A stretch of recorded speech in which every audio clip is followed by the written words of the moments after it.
can't believe I've actually missed a concert with Beyonce. I've My literally goodness. missed a Beyonce concert in the Muslim world, Dr. Steph. What happened? MashaAllah, ya akhi. So is it the one in Dubai, you mean? Are you talking about the one in the Emirates? It's the one everyone's talking about. 24 million Are we going? concert. Are we It's too going? late. It's too late. It's too late. Oh my goodness, I didn't pay attention. I think it caught us all off guard, honestly. I didn't even know it's being prepared or nothing. Jay-Z was there as well. If Jay-Z was only, we knew, there, if only we knew earlier, we would have all been straight there. I really think we should have made use of the chance that we had that time. Unfortunately, next time maybe, because Michael Jackson, by the way, you know that he was in Brunei. Personally, he gave a concert to the Sultan of Brunei, by the way, years ago, of course. I remember that he spent several millions on having a private concert by Michael Jackson that time. He was in Brunei. So that's what I remember actually still at that time, when I was also thinking like, hey, isn't the Sultan a Muslim Sultan? What's going on there? You're Yes. right. You're right. I heard that Usher, Mhm. of course, you don't know who Usher is, Dr. Steph and Brother Yasser. Oh, I'm not supposed to know Usher, that. yeah, you're not supposed to know. This But I'm man called interested, Usher. you do know who he is. Research purposes only. Research purposes only. I don't know who this guy is. Okay. Yeah. Okay. But apparently he also performed in the UAE some years ago. Okay. A private event, and he was given like golden shoes, literally golden, like gold. There was gold in the shoes, Nikes, right? Gold. And these are all private events. But I think in the recent years, 2-3 years, we're seeing public events. It's no longer private events. These are public events with very highly, really famous celebrities from the West entering the Muslim world. What does it mean? I mean, is it something that, does it outrage you? Does it surprise you? Does it disgust you? What is exactly the feeling that we're supposed to feel? I'm outraged that I missed it. Okay, I'm surprised that I missed it. I'm disgusted that I missed it, Dr. Steph. here you go. All So three. I'm disgusted that I didn't have the chance to go and buy some jewelry actually in Dubai. You know, it would have been great actually to go to Dubai for 2, 3, 4 days. It's a new stop actually. It's the new old stop again. You know that it used to be amazing actually. Just 10 years ago, 15 years ago, people would go to Dubai just for fun. In between, there was it was like, you can say it was out of fashion for a while. But now it's trying to put itself back again on the map.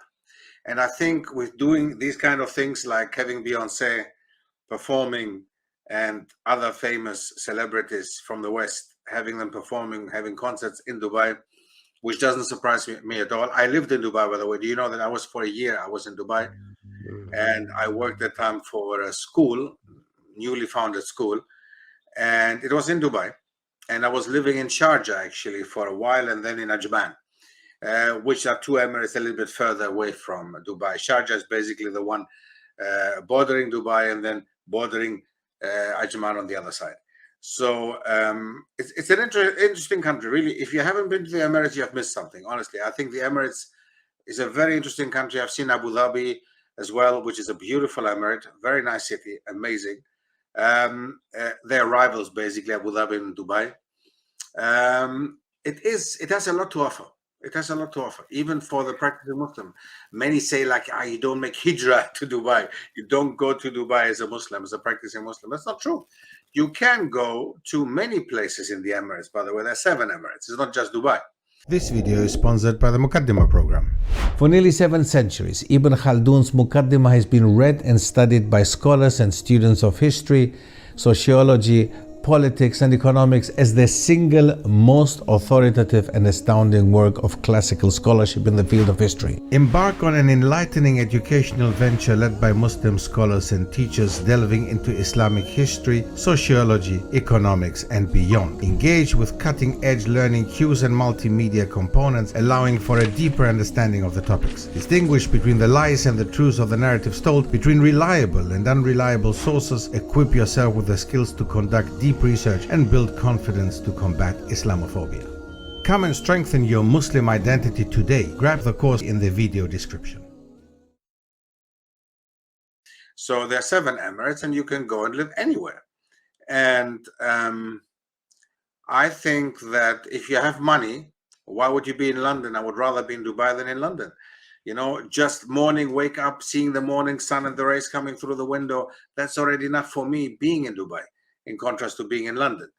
If I had the money, I would rather be in Dubai than in London, honestly.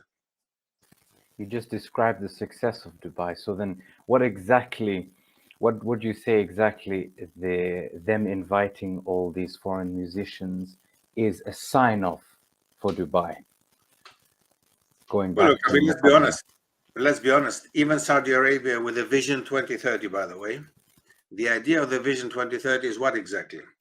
To become a normal country like all the others, to become a state that people look up to become the next Dubai, because their ideal model state is actually the Emirates. They do look up to the Emirates. They do look up to the way that Dubai and Abu Dhabi are mesmerizing the world.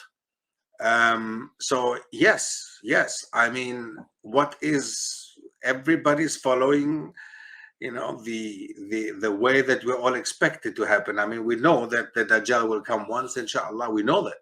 We have been told. We know that the only places is Mecca, Medina, where we are safe. Everything else, including the Emirates and including Qatar and all the other places, they will not be safe. They will be as safe as all the others, as London will be. So we know it's going towards that direction. So let's be honest and realistic. That's where it's going. And it doesn't surprise me too much. As I said, I lived in the Gulf. I was once in Saudi, and I was also in Emirates. I lived a year in Emirates and 1 year in Saudi Arabia, and Jeddah specifically. And Jeddah was going towards the direction of Dubai in many ways. It's just that it's an older city, a more traditional one, and Dubai is a more modern one, and attracts many more foreigners, attracts many more expats. So the development of both cities and of both countries is very different. They're very different, no doubt about it. I find it interesting. I mean, we make light of it. Obviously, we're not going to any concerts anytime soon.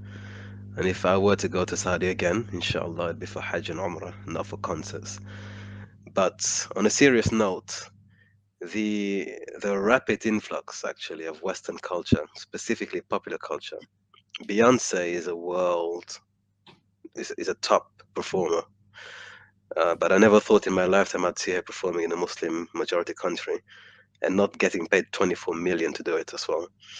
So I think it's a rapid and alarming, in fact, development that we're seeing.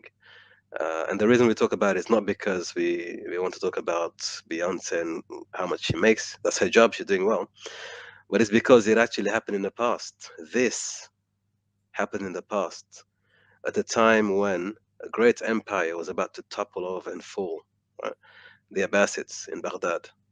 What Dubai is today, what Riyadh is today, what Abu Dhabi is today, what Doha is today, Baghdad used to be. And it wasn't until they Damascus started as well. importing. Forget Damascus as well. Damascus, yes.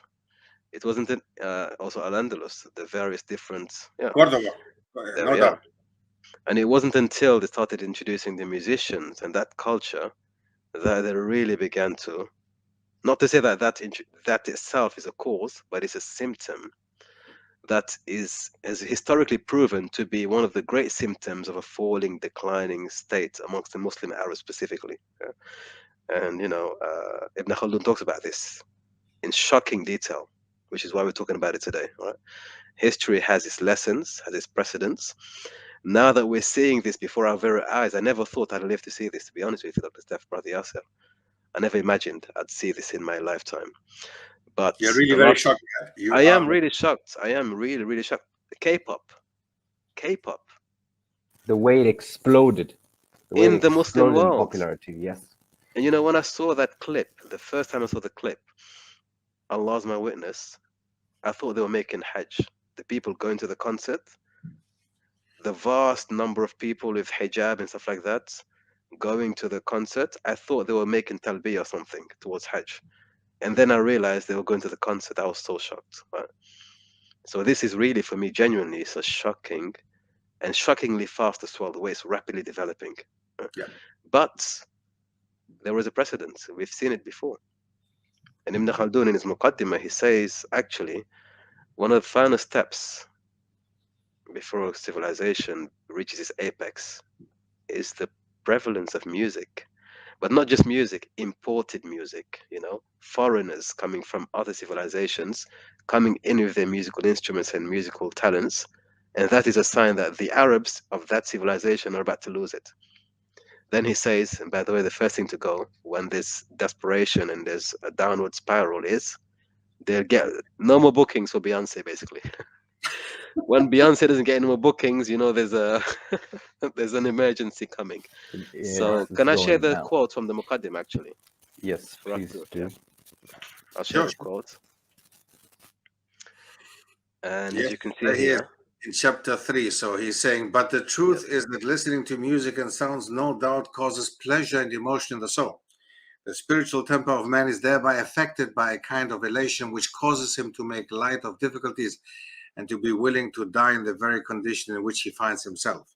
This state of affairs exists even in dumb animals. Camels are influenced by the driver's call, and horses are influenced by whistling and shouting, as everyone knows. The effect is greater when the sounds are harmonious ones, as in the instance of music. It is known what happens to people who listen to music. The non-Arabs, therefore, take musical instruments, drums or trumpets, onto the battlefield with them. Indeed, as everyone knows from his own experience, this is an emotional element that plays a role on battlefield. Singers with instruments surround the cavalcade of the ruler and sing. Thus, they move the souls of brave men emotionally and cause them to be willing to die.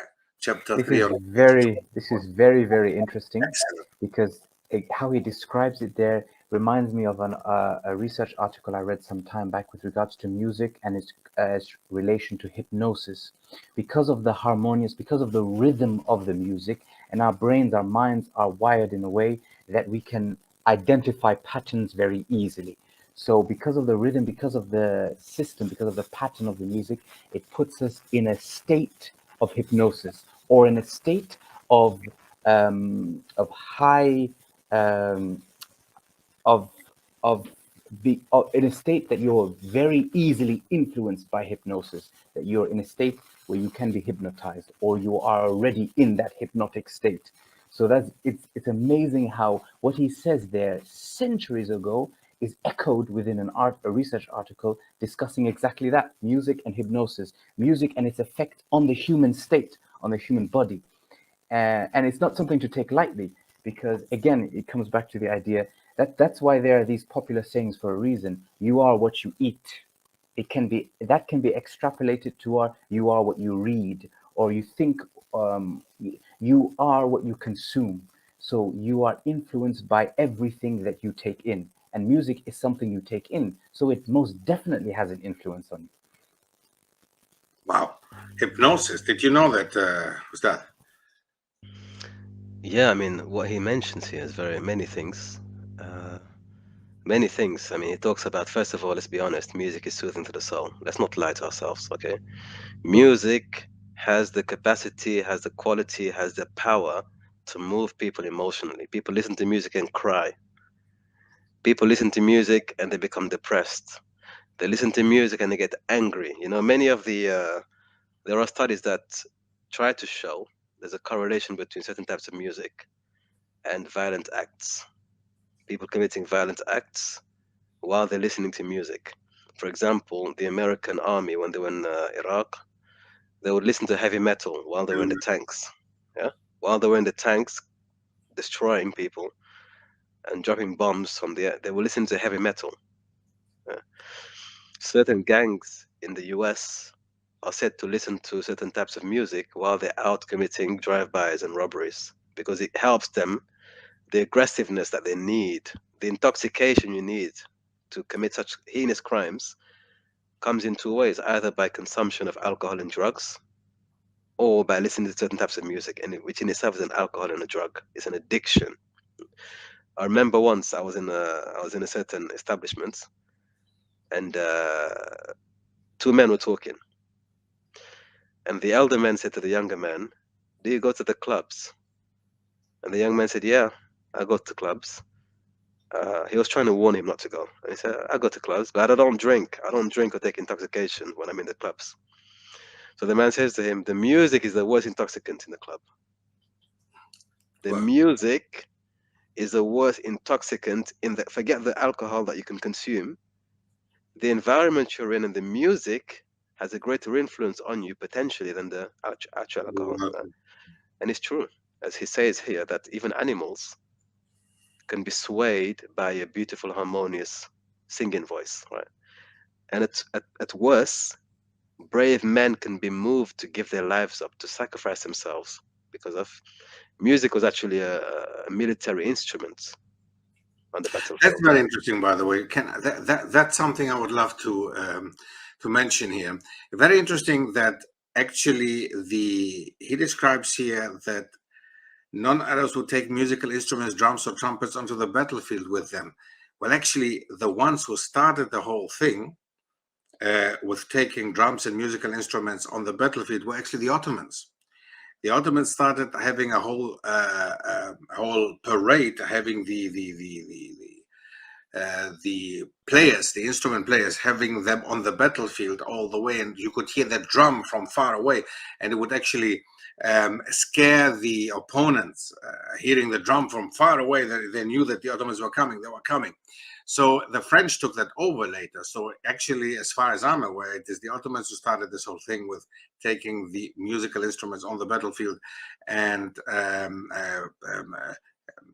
and either, as you said before, that either the people who are who are leading the one group are actually encouraged to go on and fight, or the ones are scared on the opposite side. They are scared because certain instruments like the drum, for example, it really makes you scared. So that's very, very, very interesting, really. I mean, subhanallah. I mean, you got it spot on here. Subhanallah, spot on. I think yes, that the thing. I think the implementation of music or sounds into warfare is a very ancient custom, but I would assume that with regards to the Ottomans, maybe within the Muslims, they're the ones that developed it the furthest or built upon the Abbasids and the Umayyads' use of it and professionalized it, like with the Janissaries, the slave armies, for example.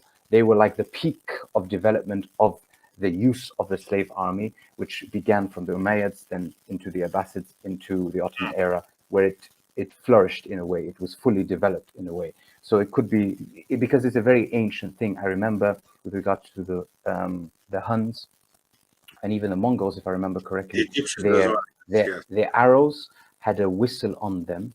And as they would shoot it, it would make that sound, make a screeching sound, which would terrify. Imagine being in the battlefield full of adrenaline.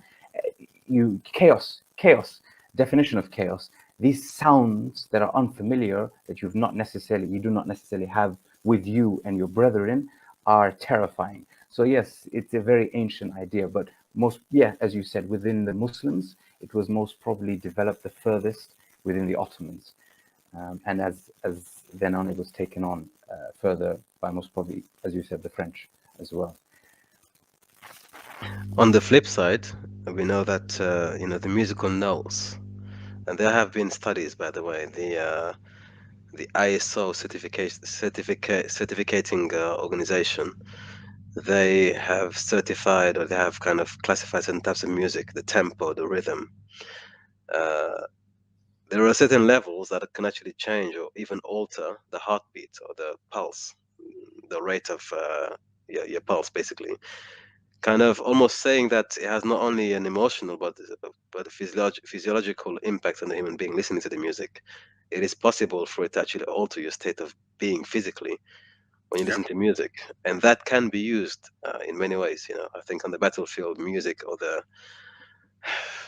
sounds that music, the emotions it elicits, can be used to target people in society, or perhaps to affect the way people think.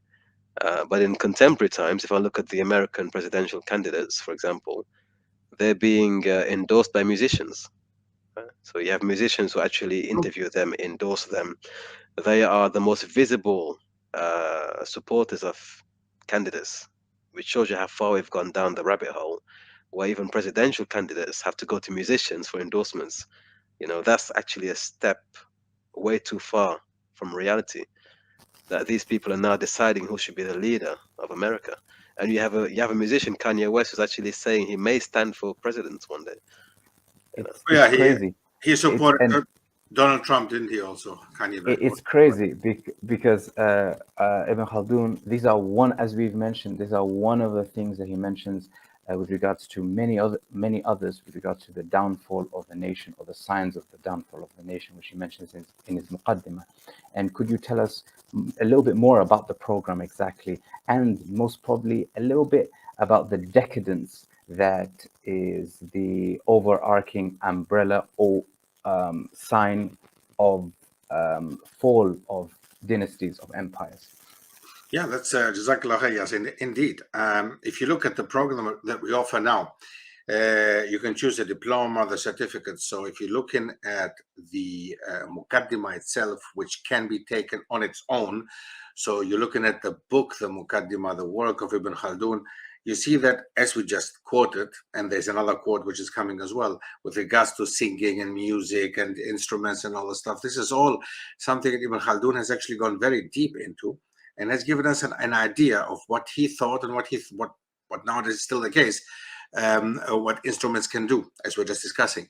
So this is something that, again, we are trying to understand what happened in history, what happened in the past, in order to understand the present and to build up a better future. So taking the past, learning from the past in order to understand the present and to build up the future. This is something that I find extremely important. This is what we're doing in our Muqaddima program. We're trying to get our students and our participants to understand what happened in the past has an influence on what is going on today, to understand the present better, and to be able to build up and to prepare for a better future. So that's why history is there. History is not just there to learn some dates, some battles that happened in the past, and that's about it. Or find out who was the victor on the one side, who was the loser on the other side. So no, that's not about it. History is much, much more. We need to take lessons from, and this is what we're trying to do here as well. Knowing that a country like the Emirates or Brunei in the past, with regards to Michael Jackson, invited big singers, big VIPs over from celebrities from the West, just for their personal gains, and they're supposed to be representing actually the Muslim leaders of the present, is something that should make you think. And again, our scholars in the past have spoken about these incidents, and we should understand what they meant that time is there. We can see it nowadays, and we should take it and take a lesson from it. And this is what we're trying to do in our program. Might it be the certificate where you can just focus on the Muqaddima itself, or the diploma where we have all different programs every Saturday. You can choose whatever you want to, and it starts at £50 already. So this is something that I think anybody can afford. Anybody has the chance to take a bit short time out of their busy schedule and focus a little bit on it to learn something more, inshallah. So this is the program where we focus on, basically. And yeah, I think it's a great initiative, but it's something that not only connects us to the current world, and we're seeing things like Beyonce in Dubai. This has deeper meaning. It's not just current events. This has historical precedents. It has meaning because, as Ibn Khaldun says quite interestingly, these singers that came into Baghdad came from other civilizations. The Persians in that day was America. Persia was America, right? They came from other civilizations more developed in cultural terms and brought in with them to the Arab mainland different cultures. And this resulted in many things. Number one, the language was being corrupted because of the influence of other celebrities coming into the nation. Secondly, those singers and those artists came with cultures and ideas that were foreign to the people of Baghdad. They imported. When Beyonce comes into Dubai, when Nicki Minaj or Drake go into Saudi Arabia, they're bringing with them a foreign culture. They're not singing in Arabic. They're singing in what language? In English. They're singing about what happens where they come from, right? So these have huge influence on the society. Don't think it's just a concert and that's it. No, it's a signal that, hey, look, this is open now, and for the people, the young people listening to the music, they're being influenced, right? But what he says, and I like this, is quite important to keep in mind. He completes by saying that the craft of singing, because it is a craft, it's an industry, is the last of the crafts attained to a civilization. In other words, Dubai is developing, Saudi is developing, the Muslim world is developing in certain areas. But according to Ibn Khaldun, the final stage of development is what? Music. The music industry is the final stage, which means if we take this to be a logical and valid thesis, they've reached the final stage of development. If we take this to What be the comes case. after this then? What do you think? What are you saying? Are we now saying, what are we saying exactly? Well, he says it is also the first to disappear from a civilization when it disintegrates and retrogresses. So really, Beyonce coming to Dubai, and Beyonce is a placeholder. It can be any singer, right? It's Yes. just a placeholder. But that entire development is a sign of the final phase of development. After this sign, what will happen? Disintegration and retrogression. Yeah. Will it take another 10 years, 20 years, 30 years? The point being, we've seen this in history. It's happened. It did happen in Baghdad. He's very precise in what he's saying. It's not by accident. He's observed this in the past. And we're now seeing this. As I said to you before, 10 years ago, just 10 years ago, who could have imagined that a Beyonce, a Nicki Minaj, a Drake, whoever you want, K-pop, would be in the heartland of the Muslim world, not just any country, in the heartland, right? But this, for us, is a warning. It should be a warning sign that we may be traveling a certain path, a certain road that may be leading towards destruction, retrogression, decline, perhaps. And that's the importance of studying history, I think, that the Muqaddima as a book, as a subject, as a topic, gives us insight. And rather than reacting to events, we can foresee perhaps what may come later. What's the next step after this, you know? And Dr. Stefano, you mentioned you lived in these places, but could you have ever imagined when you went there, you probably went there to make hijrah or to run away from certain aspects of this culture, right?